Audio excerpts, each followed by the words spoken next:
السلام علیکم ورحمۃ اللہ وبرکاتہ۔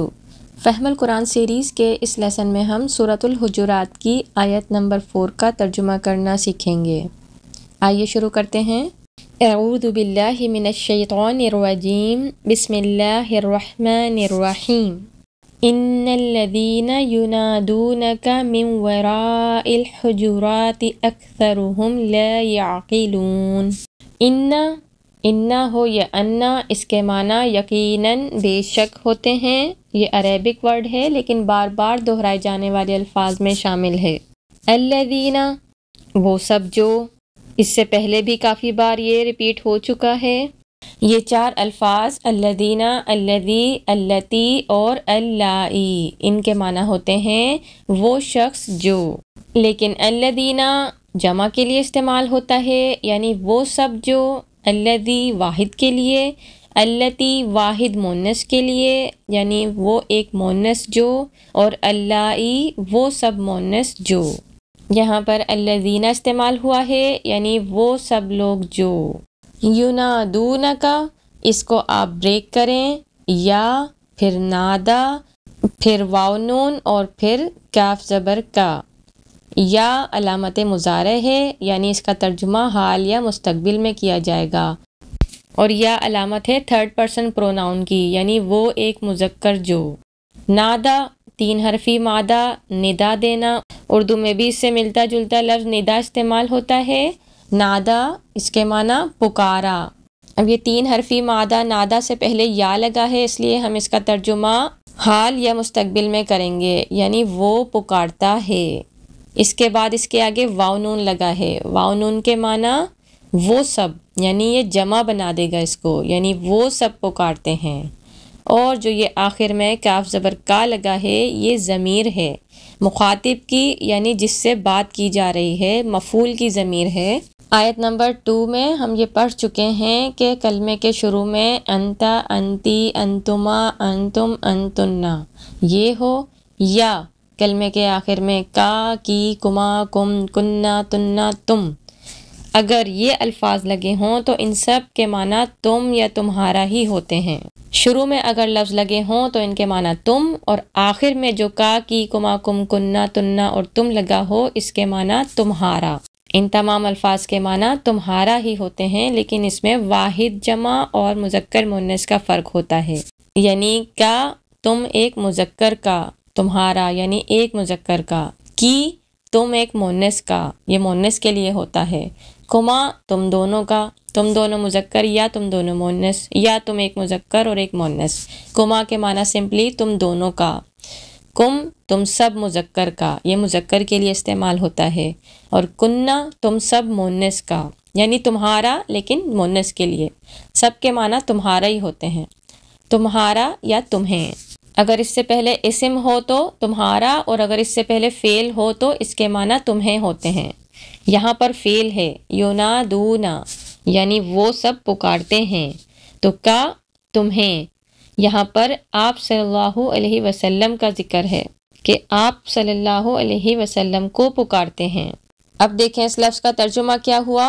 ینادونکا، نادا اس نے پکارا، فعل ماضی کا فعلا کا وزن ہے، 3 حرفی مادہ ہے۔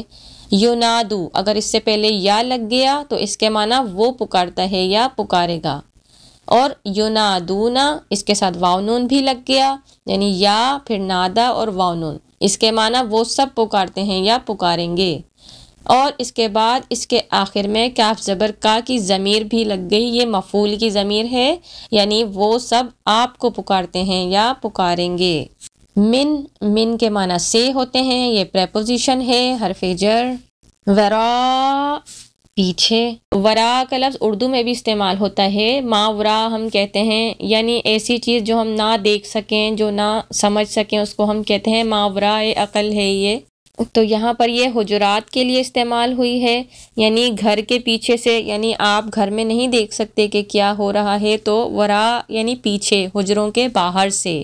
یہ کچھ لفظ ہوتے ہیں جو جگہ کے بارے میں بتاتے ہیں، ان کو ظرف کہتے ہیں، یعنی امامہ سامنے، وراء پیچھے، یمین دائیں، شمال بائیں، فوقا اوپر، اور تحت نیچے۔ اور ان میں سے بہت سے الفاظ تو اردو میں بھی استعمال ہوتے ہیں، فوقہ کا لفظ بھی ہم اردو میں یوز کرتے ہیں۔ الحجرات، حجرات حجرے کی جمع ہے، حجرہ یعنی رہائش کا۔ آپ صلی اللہ علیہ وسلم کے رہائش گاہ کو حجرہ کہا جاتا ہے اور اس کی جمع حجرات ہے۔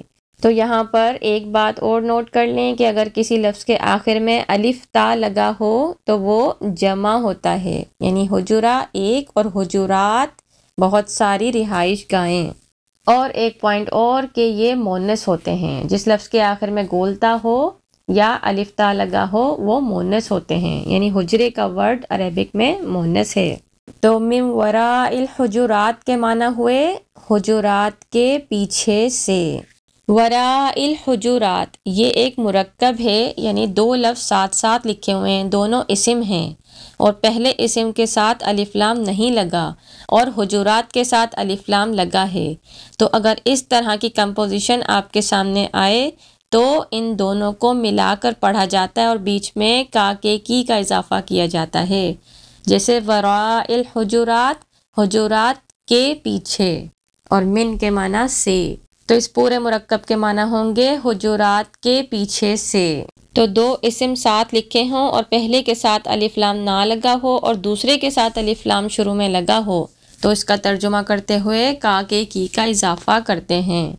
اس طرح کی اور بھی مثالیں ہیں، جیسے یوم الجمعہ جمعے کا دن، تو جمعہ کے ساتھ الف لام لگا ہے اور یوم کے ساتھ نہیں لگا، تو یوم دن کو کہتے ہیں اور جمعہ جمعہ، تو جمعے کا دن یوم الجمعہ۔ اس کے بعد آیت کا اگلا حصہ اکثرہم، ہم کی ضمیر، اس کے معنی وہ سب مذکر۔ تمام ضمائر عربک ورڈز ہیں لیکن وہ بار بار دہرائے جانے کی وجہ سے یاد ہو جاتے ہیں۔ اس سے پہلے آیت نمبر 3 میں بھی ہم کی ضمیر استعمال ہو چکی ہے۔ ہم کے معنی وہ سب مذکر، اور اکثر، اکثر کا لفظ ہم اردو میں بھی استعمال کرتے ہیں، اکثر یعنی زیادہ تر۔ اکثرہم کے معنی ان کے اکثر، اکثرہم یہ بھی دو لفظ ہیں۔ اکثرہم کے معنی ان سب کے اکثر، یعنی ان سب لوگوں میں اکثر، بہت سارے، ہم وہ سب لوگ ہیں ان کے اکثر۔ اس میں بھی کا کے کی کا اضافہ ہم نے بیچ میں کیا کیونکہ دو اسماء، دونوں اسم ہیں، یہ اکثر بھی اور ہم بھی دونوں ساتھ ساتھ لکھے ہوئے ہیں، پہلے کے ساتھ الف لام نہیں لگا لیکن دوسرے کے ساتھ یہاں دیکھیں الف لام تو نہیں ہے لیکن یہ معرفہ ہے۔ الف لام کا مقصد یہی ہوتا ہے کہ وہ لفظ کو معرفہ بنا دیتا ہے، تو ہم کی ضمیر آلریڈی معرفہ ہی ہے، تو اکثرہم ان سب کے اکثر۔ یہ بھی وہی کمپوزیشن ہے کہ دو اسم ایک ساتھ لکھے ہوئے ہیں، پہلے کے ساتھ الف لام نہیں ہے لیکن دوسرا معرفہ ہے، یا تو الف لام ہو یا معرفہ ہو، اسی وجہ سے ہم نے یہاں پہ کا کے کی کا اضافہ کیا، اکثرہم ان سب کے اکثر۔ اس کے بعد لا یعقلون، لا حرف نفی ہے، لا کے معنی ہوتے ہیں نہیں، اردو میں بھی استعمال ہوتا ہے، اور یعقلون اس کو آپ بریک کر لیں، یا پھر 3 حرفی مادہ 3 حروف ہیں، عین قاف اور لام عقل، اور اس کے بعد واو نون۔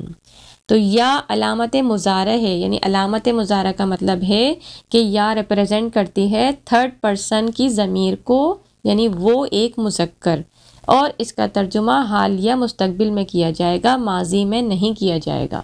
اگر کسی بھی 3 حرفی مادہ ورڈ سے پہلے یا لگا ہے تو اس کا ترجمہ حال مستقبل میں کیا جائے گا۔ تو یا وہ ایک مذکر، عقل عقل رکھنا، اس کا جو ورب ہے وہ عقل رکھنا، سمجھ رکھنا ہوگا، اور واو نون جمع کی علامت، یعنی وہ سب عقل رکھتے ہیں یا رکھیں گے۔ یعقلو وہ عقل رکھتا ہے یا رکھے گا، یعقلون وہ سب عقل رکھتے ہیں یا رکھیں گے۔ اب لا لگا دیں اس سے پہلے، لا یعقلون وہ سب عقل نہیں رکھتے۔ عقل کا لفظ بھی اردو میں استعمال ہوتا ہے۔ اب آئیے آیت نمبر 4 کا ترجمہ کرتے ہیں۔ ان الذین ینادونک، یقیناً بے شک وہ سب جو پکارتے ہیں آپ صلی اللہ علیہ وسلم کو، من وراء الحجرات حجرات کے پیچھے سے، حجروں کے پیچھے سے یعنی حجروں کے باہر سے، اکثرہم ان کے اکثر، لا یعقلون وہ عقل نہیں رکھتے۔ اب آپ دیکھیں کہ اس آیت میں جو بلو سے لکھے ہیں صرف یہی عربک ورڈ ہیں، اور یہ بھی وہ ہیں جو بار بار دہرائے گئے ہیں۔ انا کا لفظ، الذین کا لفظ صرف اسی صورت میں بار بار ریپیٹ ہو چکا ہے۔ کا کی ضمیر، ہم کی ضمیر، یہ سب عربک ورڈز ہیں لیکن یہ بار بار دہرائے گئے ہیں۔ اس کے علاوہ جو بلیک سے لکھے ہیں یہ سارے ورڈ اردو میں بھی استعمال ہوتے ہیں۔ نادا، ندا دینا، آواز دینا، من سے، وراء پیچھے، حجرات حجرے کی جمع، اکثر، اور لا اور یعقلون عقل رکھنا۔ تو آپ دیکھیں اس کا ترجمہ کرنا کتنا آسان ہو گیا۔ یہ سب ان الفاظ کی لسٹ ہے جو اس آیت میں استعمال ہوئے اور اس سے ملتے جلتے الفاظ اردو میں بھی استعمال ہوتے ہیں۔ امید ہے آپ کو آیت نمبر 4 کا ترجمہ سمجھ آ گیا ہوگا۔ جزاکم اللہ خیرا کثیرا۔